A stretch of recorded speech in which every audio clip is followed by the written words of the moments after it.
Hello everyone, I'm Chester44, also known as Fly, and welcome to this Let's Play of Wrath of the Righteous. Last episode, we've been fighting our way through the Threshold Fortress, found some interesting hidden information, and dealt with some really difficult fights. Something wrong? Yep. Hang on. Go around that. There we go. Some really difficult and annoying fights, but we've managed to make some good progress. I don't know how many more fights we have to deal with here. I hope there's not more of those goddamn gallows. We do it my way. Seems we might not have any more. Oh. Emezlen. Integrity compromised. Planar balance factor displaced. Maintain the structure at any cost. Maintain the structure. The quivering pile of metal bears little resemblance to a living creature. The voice that addresses you is the only sign of its sentience. Identification process complete. Crusaders recognized. Crusaders are enemies of Areelu Vorlesh. Initiating protocol. Communication with a potential ally. Step 1. A request. Crusader, I ask you to attack and kill me. Who are you? Name, Emezlen. Creature type, inevitable. Status, prisoner. Objective, termination. Why do you want me to kill you? Necessity. My existence sustains the energies and the integrity of the Threshold Fortress. The Threshold Fortress protects Areelu Vorlesh. Conclusion. My existence sustains the enemies of order. My existence must be terminated. Obstacle. Existing protocols. Self-destruction is prohibited. Self-defense is permitted. If you attack me, you will activate my self-defense protocols. I will defend myself. I will be destroyed in battle. This scenario fulfills the objective and does not contradict existing protocols. Conclusion. The Crusaders need to reach the most secure areas of the Threshold Fortress. My death will cause the collapse of Threshold's defenses. Therefore, the Crusaders must terminate my existence in order to achieve their objective.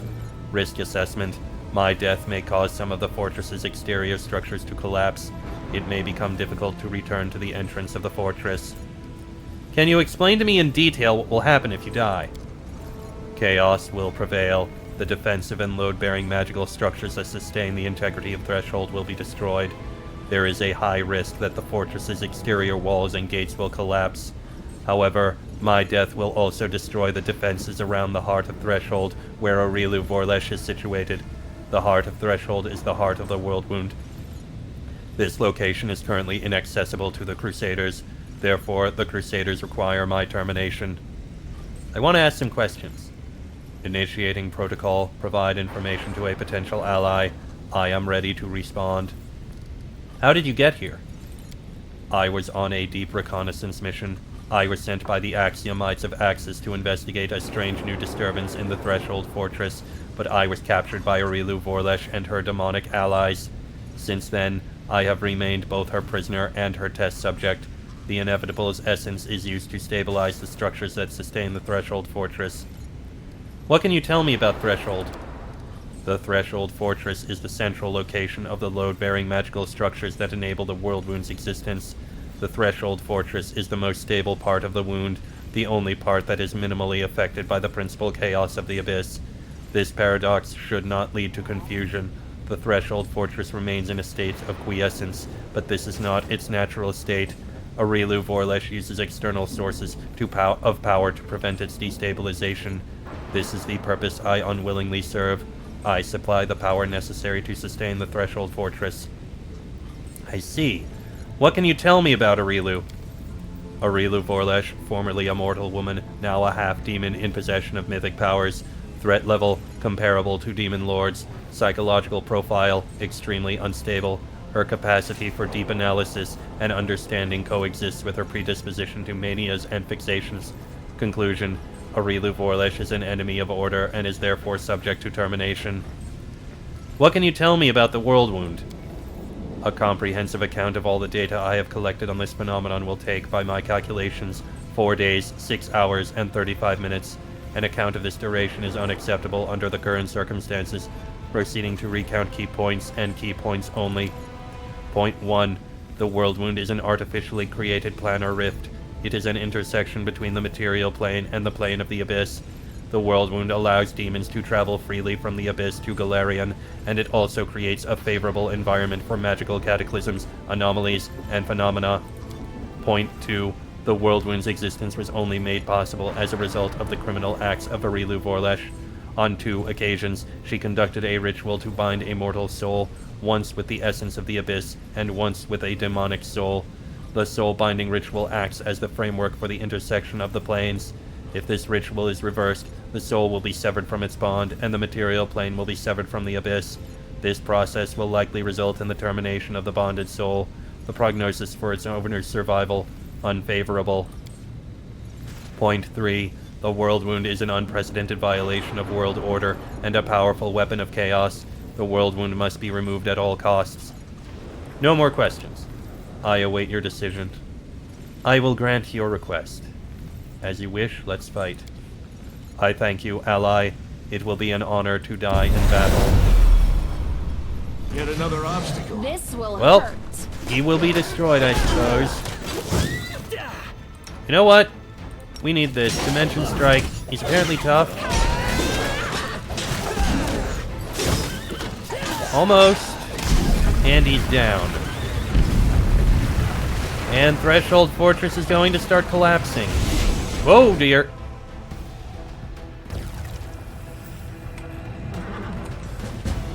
Get out of the demi-plane. Okay, then.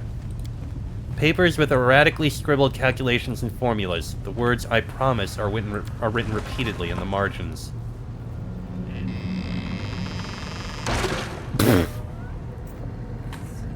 Okay! Oh. Shards of several dozen large diamonds. They appear to have been used in an unsuccessful attempt to cast spells. An empty stand that may have once held a large crystal. A simple diagram of a tower next to a quick sketch of a room with a large crystal in the center. A resurrection scroll that has been ripped to pieces.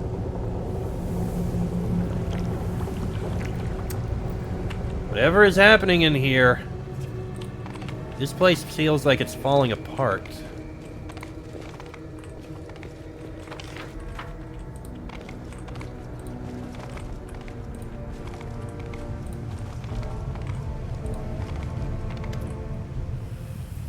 Something about this strange place feels oppressive.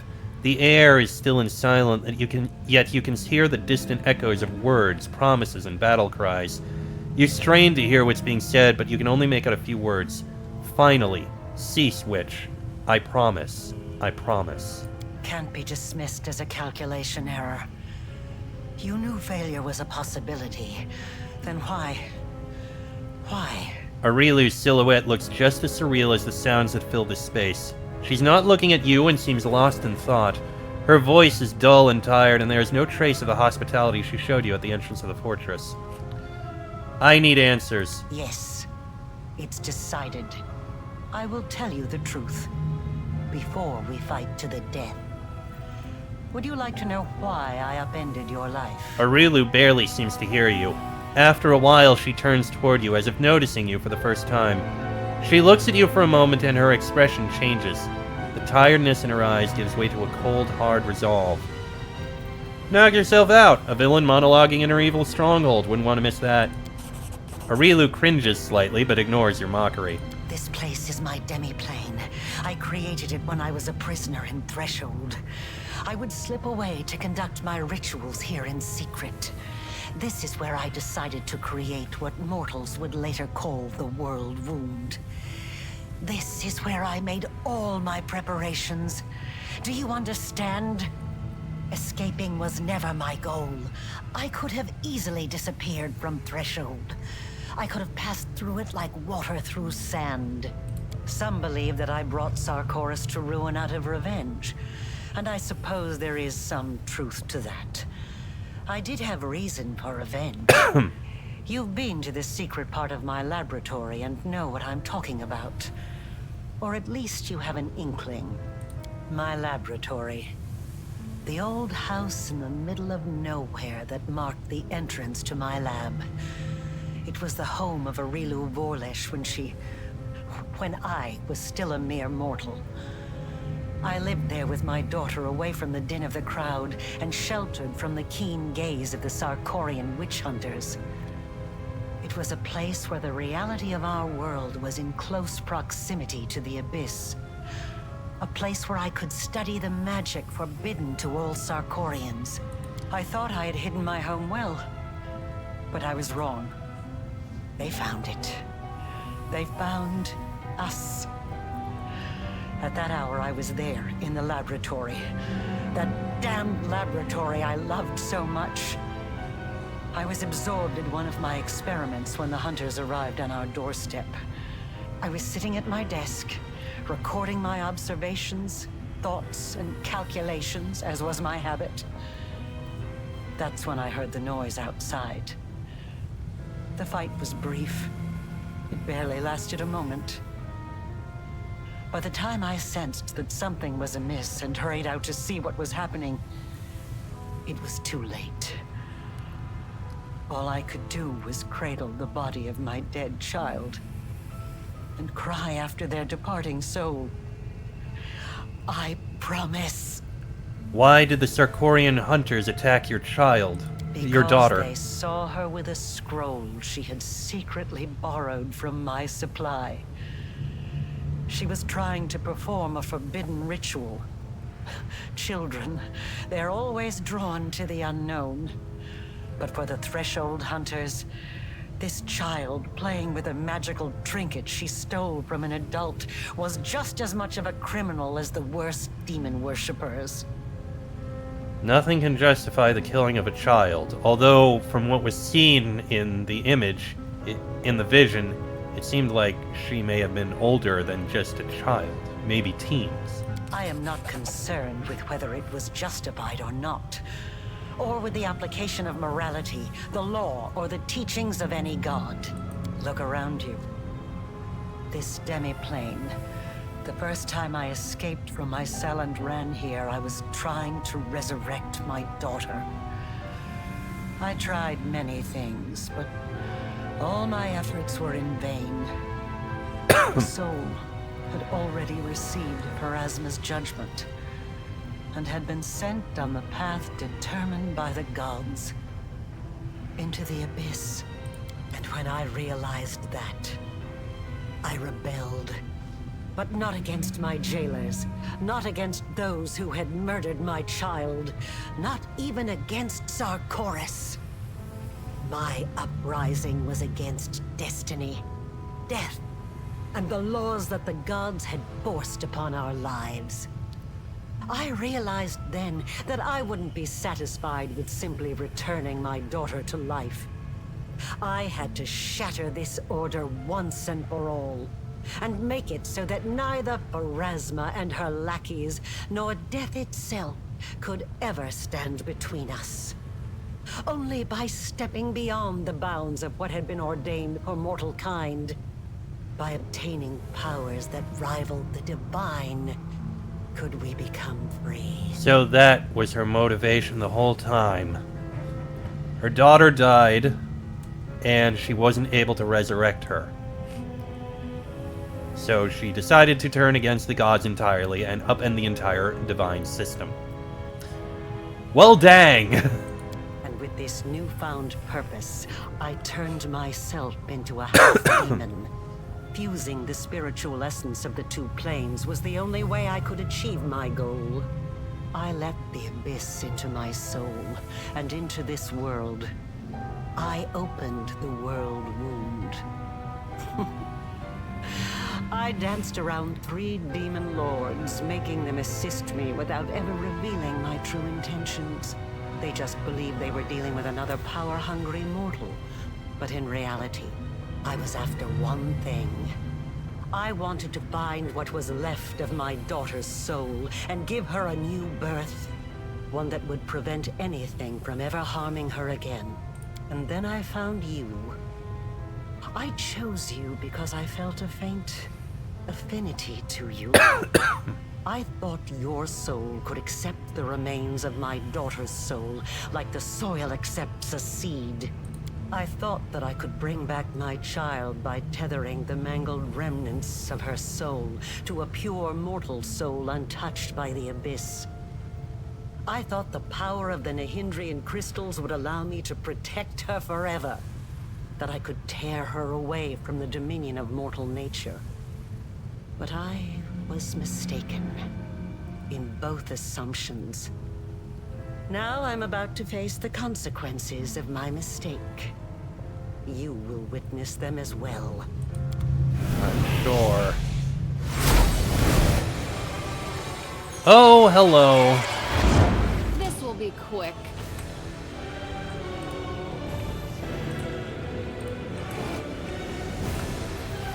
Another desolating Galu. Kill it immediately. Get away, get away. Damn it!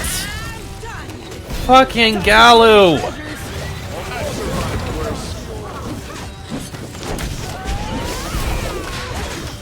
Kill the Galu immediately.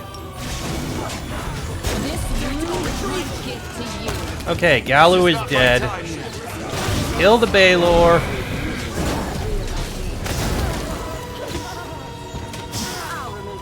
The Marilith. And the Deadeye. Okay. So many crippling wounds.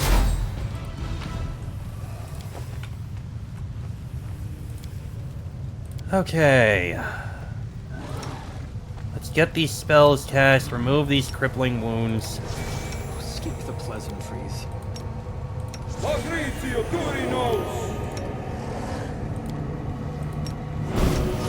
Oh, the waiting's never fun.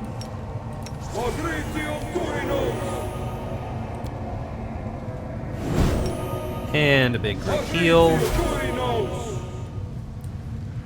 And also a heal for Ivu.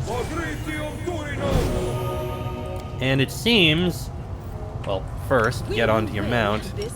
And it seems we have finally reached level 10 of our mythic path. Level 10 Azada. We get another superpower and another mythic feat. Mythic feat for me. What do I want? I could do weapon focus mythic longsword. Flawless attacks, actually, I like the idea of. I'm gonna go with that. Superpowers, let's see. Skill checks, not gonna be very helpful. Then he makes a saving throw against the Azada's spells. That enemy rolls a die twice and takes the worst result. Marvelous endurance, fast healing.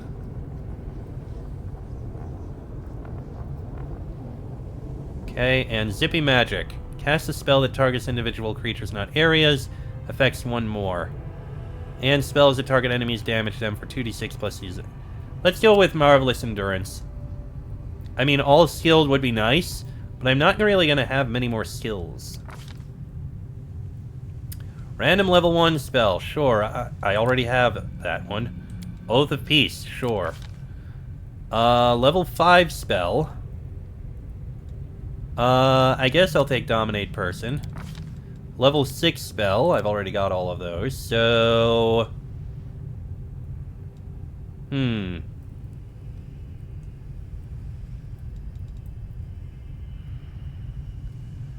Serenity. And level 7. Yeah, I've already got all those. I guess Mass Hold Person. As for everyone else... You already have heavy mythic armor focus. Are you using a tower shield?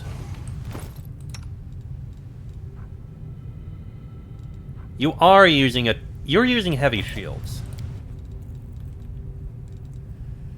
Using a heavy shield, when an enemy hits you with a melee weapon without reach, natural weapon, or an unarmed strike, you deal bludgeoning damage to that enemy equal to your shield's AC plus your strength bonus. I mean, that's pretty good. I'll go with that. Woljif. You've got mythic spell penetration, that's fine. Flawless attacks, 2-weapon fighting, weapon finesse. Additional 1d6 sneak attack. Go with Destiny Beyond Birth. That'll help. I imagine. Maybe. Possibly. No. Yeah, Destiny Beyond Birth. Darren. You don't really have anything particularly great. Extra mythic ability, maybe? You gain an additional Oracle Curse, but gives you no penalties.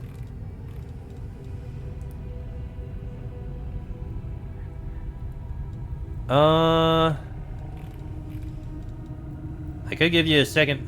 second mystery isn't really going to be that important, is it?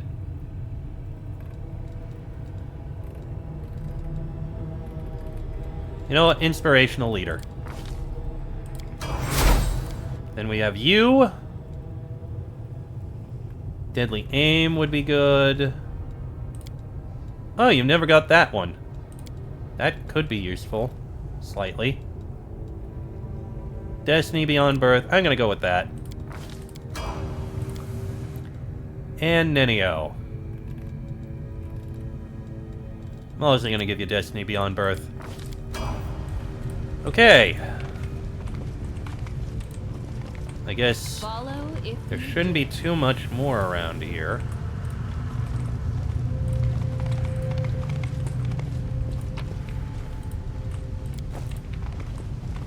Alright. Let me drop a save before we step outside. Alright, what do we have outside? Oh, collect all. You should not have come here. I, Areelu Vorlesh, the one you called the Betrayer, have nothing to offer you but death. Karamzadeh, I will give you the chance to avenge your death. Rise. Curse you, mortal scum. You have struck ice into my heart. I will devour your souls to loosen its freezing grip.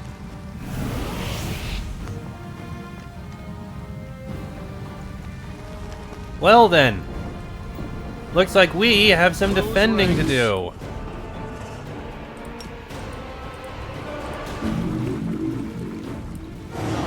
Alright. You guys go take care of that one. We'll take care of the other one.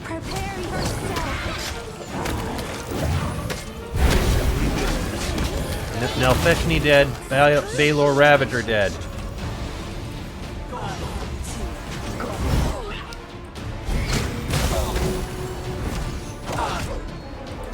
Karamzadeh Reborn is now dead.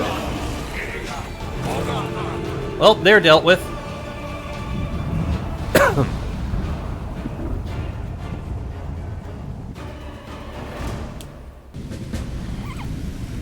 Well, we repelled the demon attack.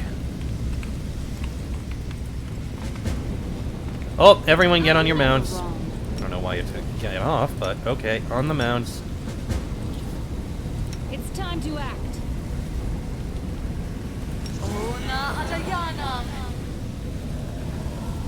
Go ahead with these tests again. Not much I can do with castings, but I did get a couple out.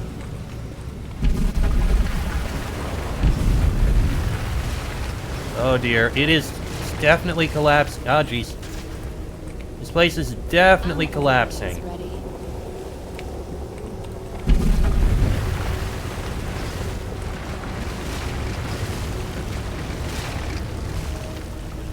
The mortal who ventured recklessly into the abyss has now reached threshold. In Iz, you struck down my creator and master Daskari. But if that makes you dismissive of his echo, if you think I do not pose a threat, then you are greatly mistaken. The echo of Daskari tilts his head to the side thoughtfully. Despite his calm demeanor, his voice quivers with anticipation.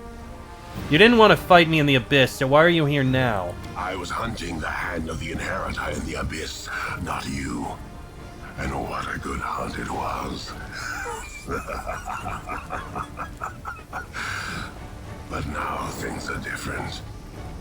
Now you are the prey I covet more than anything else. Where is Daskari? Is he too afraid to fight me personally? Master is in the abyss, in his realm. does not wish to meet with you yet. A demon lord cannot afford 2 deaths in succession. It will kill them permanently. Out of my way. No, I'm not afraid of your threats, and there's nothing you could offer me that would make me withdraw. He lost to you. He lost. The great Discovery himself lost to a mortal. So what happens if I succeed when the Great Lord failed? If an echo destroys the one its originator could not defeat, who would that make me? What would it prove? I'll risk my life to know. You are not just my enemy, you are my chance. A chance I won't miss. The quiver in the Echo's voice is more noticeable now. He is afraid. He is terrified by what he is saying, yet his eagerness compels him to continue. Get on him. Except you. You are going to put a mark of justice on him. This strike, my masterpiece. And he's dead. Well, that was, that was a bit pathetic, don't you think? I do what I must. And he dropped a brilliant energy scythe +5. Ooh, fancy.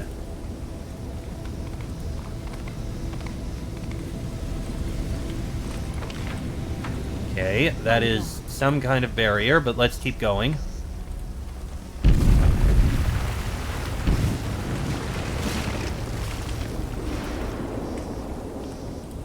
We must be close.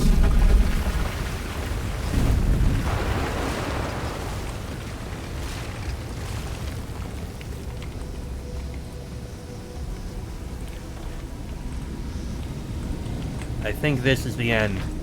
Alright. I am going to end this episode here. Next episode, it's time at last to deal with Areelu Vorlesh and finish this. That'll be in the next episode. So until then, I am Chestic44. I'll stand in as Fly. That is me, Seela, Woljif, Darren, Lan, and Nenio. This has been a Let's Play of Wrath of the Righteous, and I shall see you all next time.